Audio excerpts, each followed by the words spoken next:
Você está escutando o CEALI-Cast, um espaço de debate sobre alfabetização, leitura e escrita.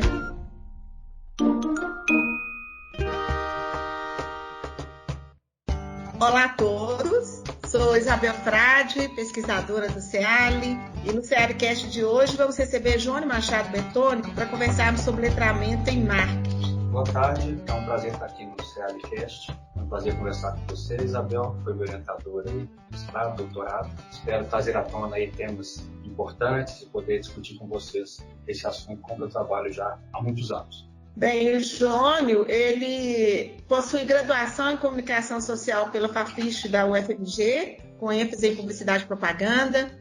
Fez mestrado e doutorado na área de educação, aqui na Faculdade de Educação, como ele disse, sob minha orientação. Tive o prazer de orientar o Jônio.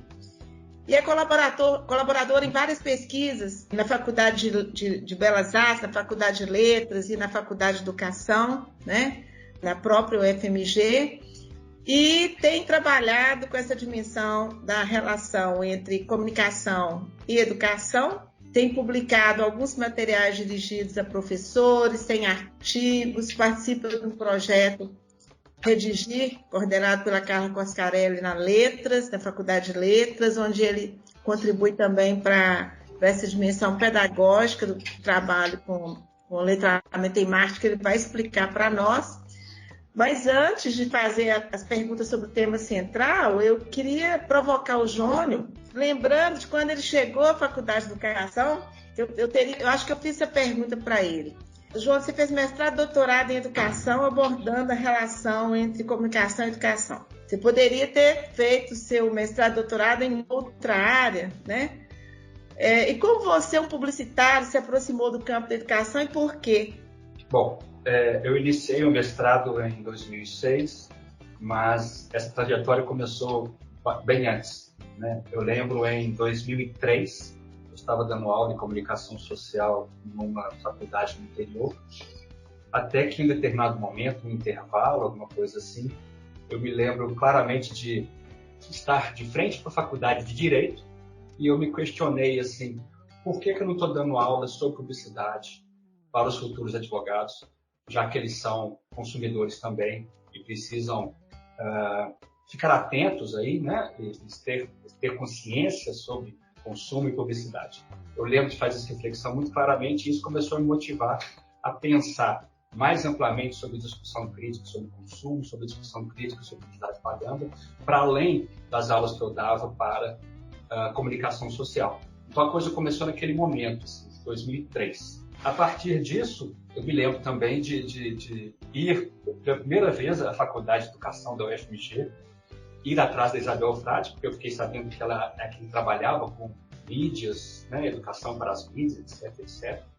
E ter falado com ela sobre fazer algumas disciplinas isoladas, alguma coisa nesse sentido. O primeiro livro que ela me passou, eu tenho até hoje, Alienígenas em Sala de Aula, né, que discutia estudos culturais e faz análise da mídia também, sobre perspectiva crítica. E comecei a tentar me aproximar disso, né? Eu demorei 3 anos para entrar, né, no curso. Acho que a persistência e o próprio amadurecimento do projeto, né, de pesquisa favoreceu essa aproximação, que é bastante, vamos dizer assim, inusitada. Né? Eu não tinha conhecimento da área de educação, não tinha conhecimento da área pedagógica, então eu acho que essa persistência ajudou, né, nessa abertura, né, nessa comunicação entre essas duas áreas, no meu aceite, né, nesse espaço. Né? Então, por que motivado por essa tentativa de perceber mais amplamente a aproximação dessas duas áreas, sob perspectiva crítica? E logo que eu entrei na faculdade de educação, eu vi que minha pergunta já não funcionava. Né? A minha pergunta inicial era se a educação trabalhava com a publicidade e propaganda, né? Educação básica, enfim, uma educação mais ampla.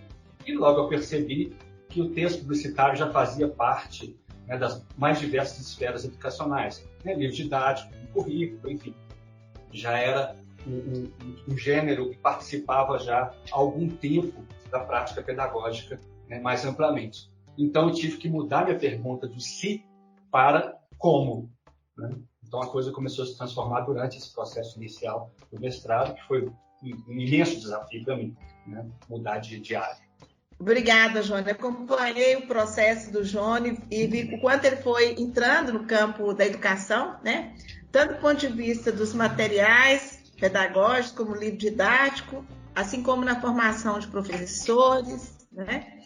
E nesse processo, Jônio, você foi aprofundando, começou no mestrado, conceito de letramento em marketing, e aprofundou no doutorado com outro objeto, mas ainda aprofundando essa conceituação. Você poderia nos falar um pouco mais sobre esse conceito que você utilizou nas duas pesquisas e continua trabalhando?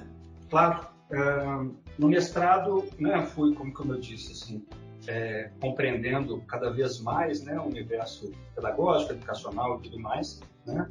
Nesse momento inicial, muitas disciplinas, muitas leituras, como Bakhtin, Bourdieu, análise do discurso, né, Magda Soares, com a questão da alfabetização, do letramento, né, e tudo isso foi construindo assim, esse olhar crítico da relação, né, do tratamento educacional dos diversos gêneros, das diversas linguagens. E da mesma forma, a Faculdade de Educação, na época do mestrado, trabalhava no PNLD 2007. Então, assim, a escolha do livro didático nesse primeiro momento, né, foi uma coisa mais natural. Inclusive, a análise documental, né, favorecia esse meu lidar assim, com a esfera educacional, né? Já que eu estava iniciando, ter um material como livro didático favorecia essa análise, essa interpretação, essa pesquisa, mais do que, por exemplo, nesse momento inicial, entrevistar professores ou fazer algum tipo de pesquisa em sala de aula, já era um salto, eu considerava, muito complicado. Assim. Então, decidi por essa análise documental. Então, eu trabalhei com o livro didático mais conceituado, bem conceituado, do PNLD, comparando com o livro didático que foi mais pedido, pedido pelos professores em Minas Gerais. E fiz essa comparação. Nesse sentido, fui percebendo, se a minha preocupação inicial era os gêneros publicitários estritos, né, outdoor, anúncios, coisas dessa ordem, eu pude perceber no material do livro didático a presença de outros gêneros da esfera do marketing, né, embalagens, né, logomarcas. Então, eu pude perceber que eu poderia olhar esse material, né, não somente numa perspectiva de letramento midiático, muito menos letramento para a publicidade, né, tendo em vista que os gêneros lá iam além dessa esfera mais restrita desses gêneros. A minha escolha por letramento em marketing é, inclusive, uma tentativa de trazer o meu conhecimento da publicidade, o meu conhecimento da comunicação para essas pesquisas, né, sobre a percepção crítica desses objetos linguísticos. Porque, né, das minhas discussões sobre comunicação social, marketing é uma linguagem.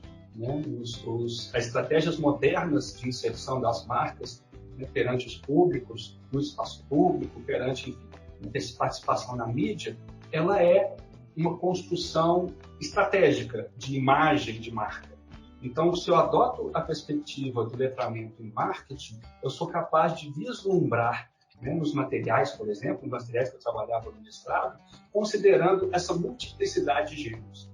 Né? Então, não é somente estritamente anúncios ou outdoors, por exemplo. É qualquer ação de linguagem, qualquer ação estratégica de uma marca, de uma empresa, de um produto, perante o seu mercado, perante o seu consumidor-alvo. Né? Então, eu tive que ampliar isso um pouco, né, para tentar abraçar o material que eu estava vendo na minha frente. E, nesse sentido, um autor que solucionou inúmeros problemas conceituais, inúmeros problemas metodológicos, foi o Norman Fairclough, com a análise crítica do discurso. Né? Eu digo que ele salvou meu mestrado. Né? Então, pude categorizar esses materiais, considerando, por um lado, materiais tratados numa perspectiva mais normativa e atividades ou textos que abordavam a coisa numa perspectiva mais crítica. Então, a questão do letramento em marketing envolve essa formação de um leitor-consumidor crítico. Não somente aquele que interpreta o texto em si, o gênero em si, mas também consegue refletir sobre a estratégia de marketing, a estratégia de motivação, de inserção do produto da empresa no mercado mais amplamente, na sociedade mais amplamente. Ô, Johnny, você trabalhou esse conceito analisando o livro didático, que é uma proposta para que os professores possam trabalhar, né, fundamentados no livro didático, e depois você foi para a formação de professores no doutorado. Como é que você vê o letramento em marcha em perspectiva da formação? Você comentou aí sobre o mestrado, e você poderia falar um pouquinho mais sobre o doutorado? Bom, perfeito. A partir aí das conclusões do mestrado, eu pude perceber que o livro mais bem conceituado, né, pela análise do PNLD, trabalhava com o discurso publicitário de uma maneira, e o próprio consumo, de uma maneira muito ampla, muito profunda, muito reflexiva, muito crítica, enquanto que o livro mais pedido em Minas Gerais tinha inúmeras limitações nesse sentido. Então, pude ver essas comparações entre as produções pedagógicas disponíveis, né, entre os autores e as propostas desses diferentes autores, e pude ver, então, essa diferença, vários descompassos, e como que essa abordagem é assistemática, né? Não tinha um padrão, e nesse sentido, muitas das ações e atividades pedagógicas propostas estavam muito aquém da necessidade social, né? Que era um trabalho mais amplamente, com um discurso publicitário numa perspectiva mais ampla, né? Considerando as mais diversas frentes, e uma análise na perspectiva não somente discursiva, como também uma abordagem social, né? No sentido de como o consumo faz parte da sociedade, quais são os problemas, as complexidades, esse modo mais complexo de lidar com esse assunto. Então, ao final do mestrado, em 2008, eu passei em 2009 apresentando trabalhos, né, pelo Brasil, artigos provenientes da minha dissertação em diversos congressos, e na tentativa de formatar um outro projeto para o doutorado. Aí eu decidi trabalhar com os professores, ver as diferentes maneiras com que os professores lidam com esse assunto, quais são as tomadas de decisão, como é que eles se baseiam para fazer esse trabalho com o consumo, com o discurso publicitário na sala de aula.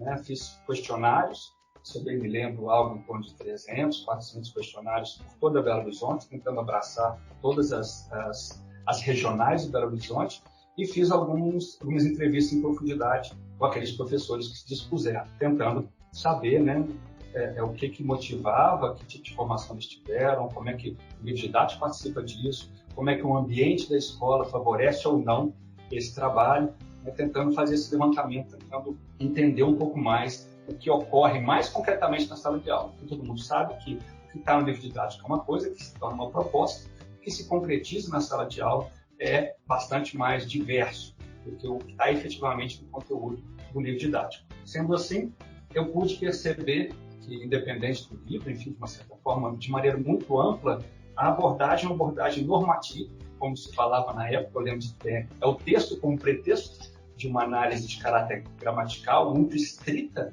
ao gênero, né? E não abordando a coisa numa contextualização discursiva, nem tratando a coisa numa perspectiva social mais crítica.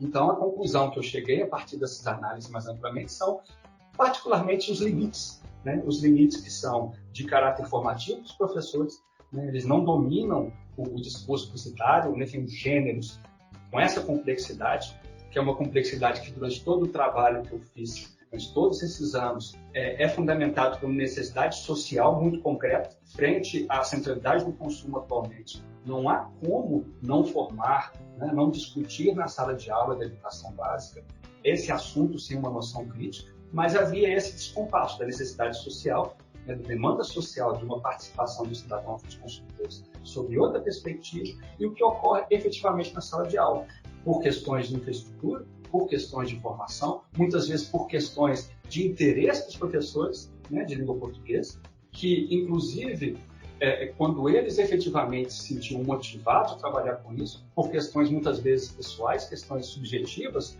independia da infraestrutura, independia do livro didático, eles buscavam concretizar essa discussão em sala de aula, né? Então, essas misturas de motivações, de capacidades e de contexto nas escolas, né, nessa complexidade, pude perceber mais de uma vez, como estava no livro didático, uma falta de sistematicidade. O assunto é tratado de maneira muito subjetiva, e muitas vezes com uma formação muito pouco formalizada sobre esse assunto, de uma certa forma com um certo amadorismo. né, no trabalhar com isso, principalmente frente ao que eu compreendi no discurso publicitário, frente às minhas leituras da mídia, frente às minhas leituras do consumo, e via que isso não tinha uma resposta sistemática, uma resposta institucionalizada na educação básica. Bem, eu tenho acompanhado a repercussão do trabalho do Jônio em alguns encontros com professores, conferências na produção de material didático, e sei o quanto ele vem buscando enfrentar esses desafios de formar professores, né?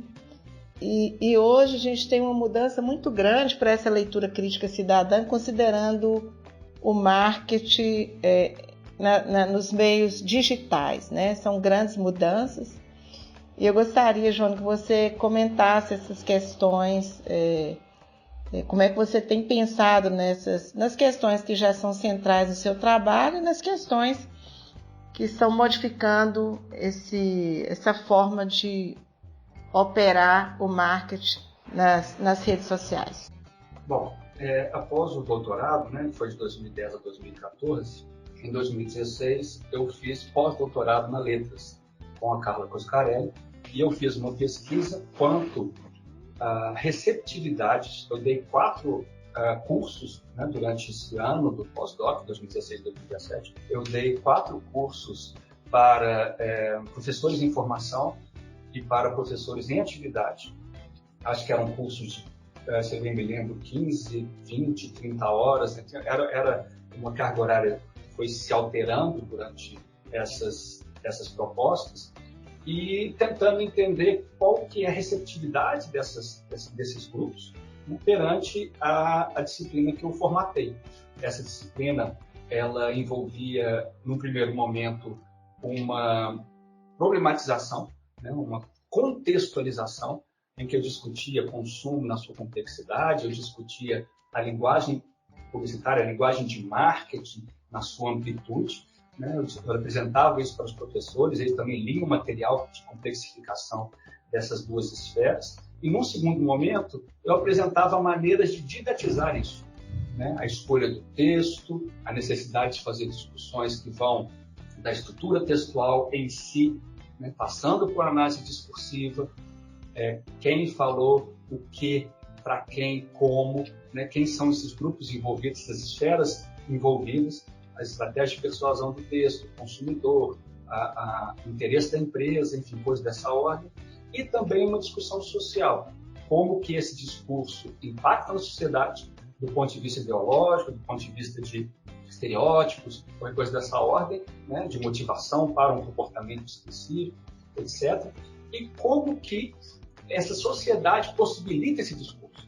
Que modus operandi, vamos chamar dessa maneira, que modus operandi social que abre espaço para um discurso que atua tão amplamente atualmente na sociedade. Então, no pós-doc foi essa tentativa de ver a receptividade dessa proposta na formação continuada e na formação inicial dos professores. Fiz questionários no final para ver, enfim, como é que foi essa receptividade, e ela se demonstrou muito positiva. Ela se demonstrou suprindo uma lacuna formativa deles, que, inclusive, pode ser visto como a causa, né, das questões de sala de aula, as questões das posturas dos professores com os quais eu trabalhei, analisei durante o doutorado. Em 2019, eu atuei como professor visitante no UFMG, né, já com essa proposta um pouco mais formatada, né, já com uma disciplina de 30 horas, envolvendo mais uma vez a licenciatura em letras e a pedagogia. Então, dei aulas na Faculdade de Letras e na Faculdade de Educação durante 2 anos, e foi uma experiência fantástica, assim, de poder tratar isso bastante concretamente depois de, desde 2006, trabalhar com esse assunto, discutir com os professores concretamente, com os futuros professores, enfim, concretamente esse tipo de assunto, né? Foi bastante enriquecedor, né? Acredito tanto para eles, mas no meu caso, para mim. E nesse meio tempo, né, desde 2010, se não me engano, 2011, eu venho trabalhando com Redigia, meu grupo de extensão da Carla Coscarelli, né, em Linguística Aplicada, discutindo e concretizando esse tipo de proposta em atividades didáticas para a educação básica. Então, no site do Redigir, né, tem lá um espaço chamado Letramento em Marketing, em que existem lá, acredito, algo em torno de 15 ou 20 atividades voltadas para a língua portuguesa que discutem esses assuntos, né, dentro da perspectiva com que eu venho trabalhando. Né? Uma discussão estrutural, uma discussão discursiva, uma discussão social. Então, tentando contribuir para a inserção dessa temática mais amplamente, né, como eu venho batalhando desde 2006. No que diz respeito às campanhas virtuais, às campanhas na internet, às campanhas online, existe aí uma complexidade imensa, porque o discurso publicitário, né, o discurso de marketing, né, na internet, ele é capaz de se transformar, de se mesclar nos mais diversos gêneros que circulam nesse ambiente. Né? Então, o limite entre publicidade, jornalismo, entretenimento, né, na esfera da virtual, né, se em outros momentos, numa revista, por exemplo, também existe essa mescla, né, é possível ver na televisão, é possível ver, né, nas mídias de massa, quando você chega na internet, nessa multiplicidade de canais, né, em alguns sentidos, na diversidade, na quantidade de produtores de conteúdo, né, em muitos sentidos, no anonimato de algumas ações comunicativas, você poder vislumbrar os interesses por trás, que são aí, ou da esfera empresarial, né, de motivação do consumo, ou outras ideologias de outros âmbitos, né, é uma coisa imensamente complexa. Então, o trazer à tona e trazer reflexões sobre esse tipo de linguagem que circula tão amplamente, é tão consumida, né, nos celulares, etc., é uma coisa que precisa de uma atenção, né, de um preparo, de uma disposição para desnaturalizar o consumo, para desnaturalizar esse discurso, né, para se prontificar a discutir qualquer tipo de mensagem que se receba. Nas redes sociais, nos portais, como que isso está tão mesclado, tão sutil, né, muitas vezes. Então, os professores, enfim, os alunos, todos nós, a gente precisa de uma prontificação, uma atenção redobrada para todo tipo de mensagem consumida. Né? Como eu disse, no caso da internet, frente à sua multiplicidade, ao seu anonimato, à sua diversidade de gêneros, a sua capacidade de transformar muito rapidamente, isso requer, com certeza, uma atenção redobrada, como eu disse, de modo que você consiga refletir sobre os interesses por trás, né? Tente identificar a estratégia de persuasão e manipulação da linguagem, manipulação da notícia e a maneira com que as marcas, né, no caso do consumo, estão lá misturadas, estão lá em destaque. Então, seriam essas coisas. E eu tento, no Redigir, trazer isso à tona. Nas atividades que eu proponho no Redigir, escolher determinados textos, escolher determinados gêneros, determinadas ações de comunicação que passam por atividades de reflexão, tentando trazer isso à tona na sala de aula da educação básica. João, é um assunto muito instigador, né? A área de publicidade e marketing tem muito a oferecer para a educação. Acho que essa é uma primeira conversa. Os ouvintes vão perceber, ouvindo esse podcast, quantos desdobramentos a gente teria para conversar sobre o tema. Quem sabe a gente faz uma outra rodada com professores discutindo com você algumas ações bem específicas para que você possa exemplificar mais as ações pedagógicas, o que eu sei que você faz muito bem, né? Mas isso não cabe no podcast, apenas em um podcast. Então, o CEALI agradece muito a sua participação e sabemos que os ouvintes vão enriquecer muito o seu repertório e a sua reflexão a partir das questões que você trouxe aqui hoje, João. Foi um prazer ouvir você de novo. Isabel, agradeço a oportunidade. Fico feliz que você ainda goste de eu falar sobre isso. Tendo em vista que eu falo isso, né, com você há anos, falando com você sobre essas coisas. Né? É ótimo retomar esse assunto com você, retomar esse assunto no CEALIcast, tentando ampliar, né, essa proposta. Foi um prazer discutir com vocês, trazer isso à tona. Né? E me coloco disponível para outros momentos de compartilhamento dessa discussão, de ampliação dessa discussão, quando vocês acharem mais pertinente. Obrigada, Jônio. Um abraço. Até logo. Foi um prazer. Tchau, tchau. Este foi o Cealicast. Você pode nos escutar no Spotify e no YouTube. Se quiser, você pode enviar sugestões de temas e perguntas para o nosso e-mail cealicast@gmail.com.